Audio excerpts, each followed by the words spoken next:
Hey guys, this is Northville Tech. In this video, we're going to learn how to download and install Qustodio for Windows.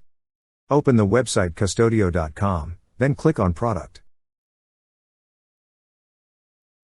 On the drop-down list, you will see an option for Go to Downloads.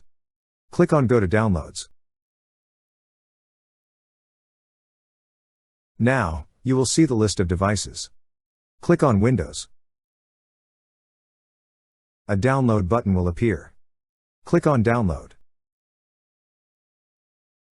Once the download is finished, you will see the file at the bottom left part of the screen.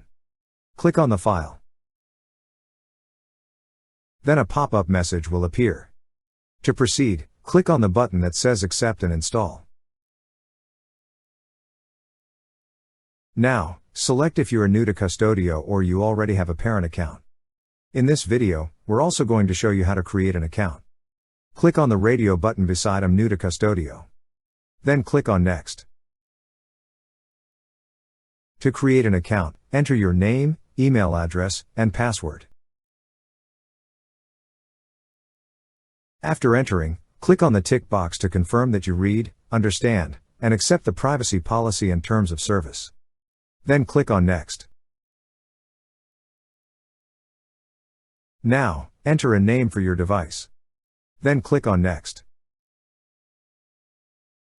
Lastly, enter the name, birth year, and gender of the user.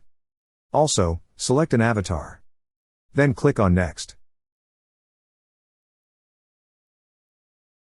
And now your device is protected by Qustodio. That's how you download and install Qustodio for Windows. Thank you so much guys for watching, and if you have not yet subscribed to our YouTube channel, please subscribe to our YouTube channel as we create tech videos almost every day. Also, check out our website northvilletech.com for great tech articles, and our recommended resources in the description below for various sign-up bonuses.